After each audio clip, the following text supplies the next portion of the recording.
In this screencast, we're going to talk about the quantities flow and circulation. They are, in some sense, synonyms for work. However, the idea of work is work you're dealing with vector fields which represent forces, and you're calculating a force per distance. Flow and circulation often deal with how much of a liquid is flowing through a medium.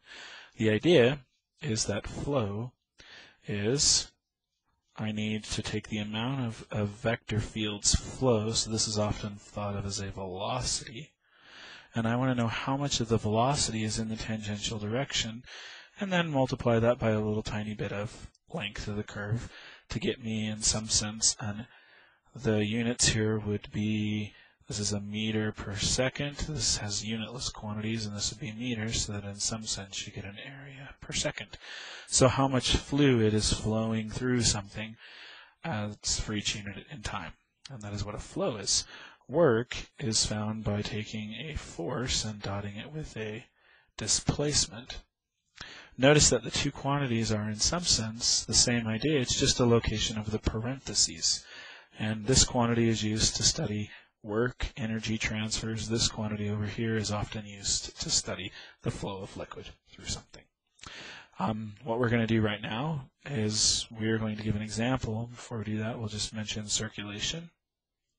Circulation is flow along a closed curve. What in the world does a closed curve mean? Well, a closed curve is a curve which starts, and then after it travels for a while, eventually it ends at the same point. And that's what circulation is. When we're calculating circulation, oftentimes you'll see an integral with a circle on it, and then often an arrow to represent that you're going counterclockwise along that curve. So here is a formula for circulation. We're going to use that now in an example. The example is, we'll take a vector field, f is x plus y, comma x times y, and we want to calculate the circulation along the following curve. I'm not going to give a parametrization. Instead, I'm just going to draw the curve I want to go around. I want to go around this triangle. Notice that the triangle, if I want to calculate the circulation along this triangle, then in order to do so, I actually am going to have to compute three integrals. I'm going to have to integrate along curve 1, then I'm going to have to integrate along curve 2, and then I'm going to have to integrate along curve 3. And in order to go counterclockwise, I'll have to move in that direction along the curves. So I have to split this up into three integrals. And to do that, we need three parametrizations. So we'll parameterize the first curve. Remember, to get a parametrization, I need a direction vector, which you can often get by taking head minus tail. In this case, the vector moves 3 right and none up. I'm just right now looking at it and saying it goes 3 right. It doesn't go up and down any, so that's my direction vector. I'll times it by t, and then I'll add the tail. For simplicity, later on, I'm purposely just going to add this together. So that's a 3 times t plus 0 and a 0t plus 0. And that's my curve. While I'm at it, let's take a derivative, because we're going to need derivatives in just a bit.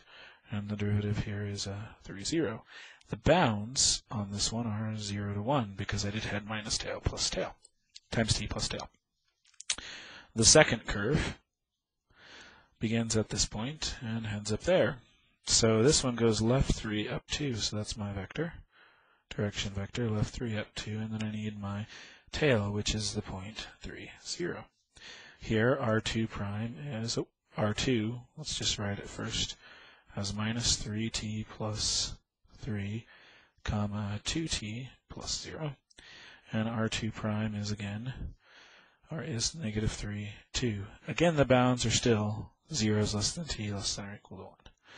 R3, we're going to parameterize this one by doing head minus tail. Notice the vector drops 2, so 0, negative 2 is my head minus tail, and the tail is at the point 0, 2.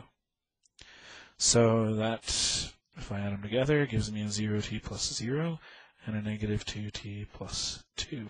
Again, same bounds for all three, because I'm always doing head minus tail times t plus the tail, and the derivative here is 0, negative 2.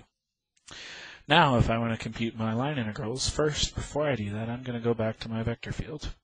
And I think it might be best if we just rewrite our vector field in each case in terms of what it is in t. So I need x, which is 3t, plus y, which is 0. And then I need x times y, so that's 3t times 0. So this is just 3t, comma, 0. F on the second curve, notice that my x and y values change. Here's x, here's y. So if I'm going to do x plus y, that's minus 3t plus 3 plus 2t.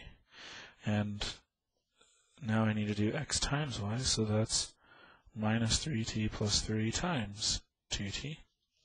And that's f on the second curve.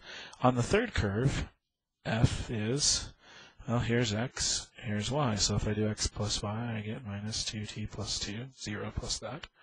And then when I take 0 and times it by that, again, I get 0. Now, all I have to do to get work is I've got to take n dx plus n dy. So notice r prime, here's my dx, dy. Here's my dx, dy. Here's my dx, dy. Here's my m, n, m, n, m, n. The first integral, 0 to 1, m dx, so that's 3t times 3 plus 0 times 0 dt. The next integral, 0 to 1, we're going to now take m. That's actually negative t plus 3. I need to times that by dx. Plus, now I need n, which is minus 3t plus 3 times 2t. So that's our n, and I need to times that by dy. And then the last integral, m dx. Oh, dx is 0, so that's 0, and n is 0. So the last integral is 0. That completes our integral. Now this is just an integral you would have to compute, and that gives us our circulation.